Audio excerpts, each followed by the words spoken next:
Welcome back to our channel, where we bring you the latest updates on global events.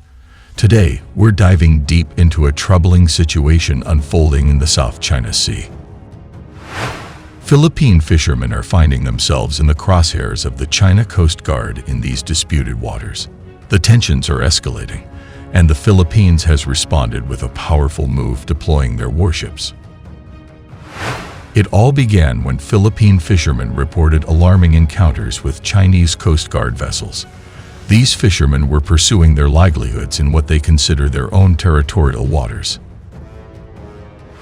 The South China Sea is a hotbed of maritime disputes, with multiple nations staking their claims.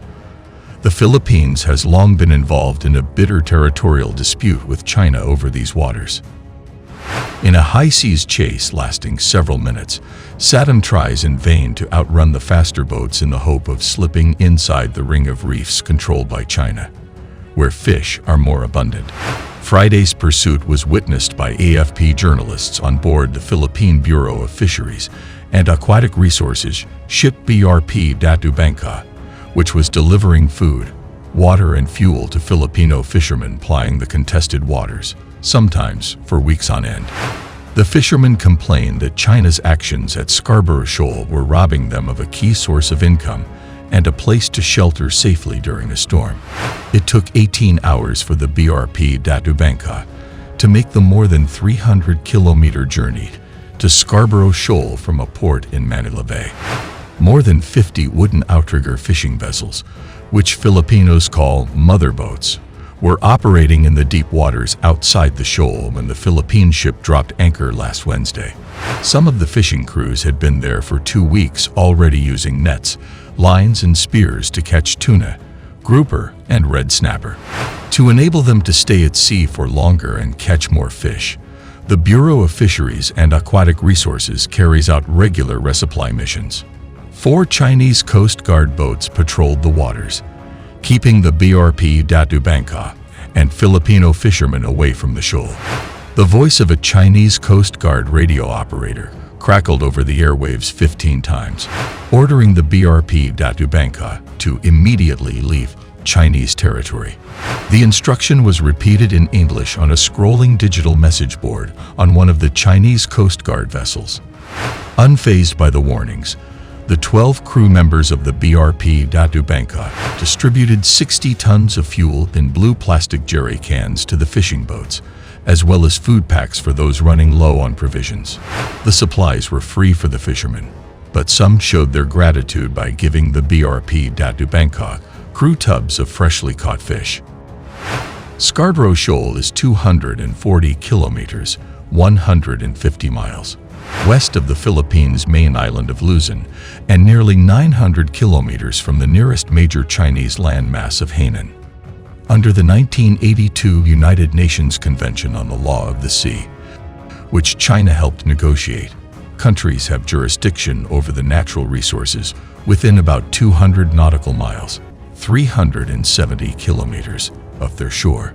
China, which claims sovereignty over almost the entire South China Sea, snatched control of Scarborough Shoal from the Philippines in 2012. Since then, it has deployed Coast Guard and other vessels to block or restrict access to the fishing ground that has been tapped by generations of Filipinos.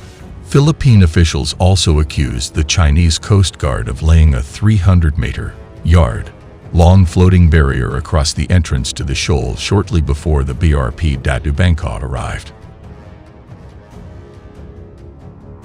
Some of the Filipino fishermen crowding around the BRP Bangka in small outriggers to receive provisions climbed aboard to eat snacks and drink fresh water.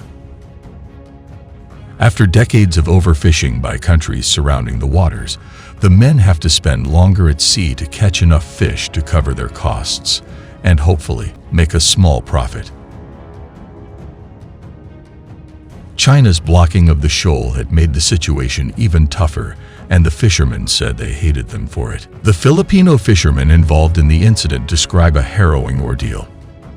They claim that they were merely trying to earn their livelihood by fishing in what they consider their traditional fishing grounds. To them, These waters are a source of sustenance and have been so for generations. On the other side of the dispute, China asserts its sovereignty over a significant portion of the South China Sea, including the area where the incident occurred. China's stance is that its Coast Guard was patrolling its territorial waters, ensuring the protection of its interests. The news of this confrontation has ignited a firestorm of anger among the Filipino public. They view this incident as yet another provocation by China in a long-standing territorial dispute.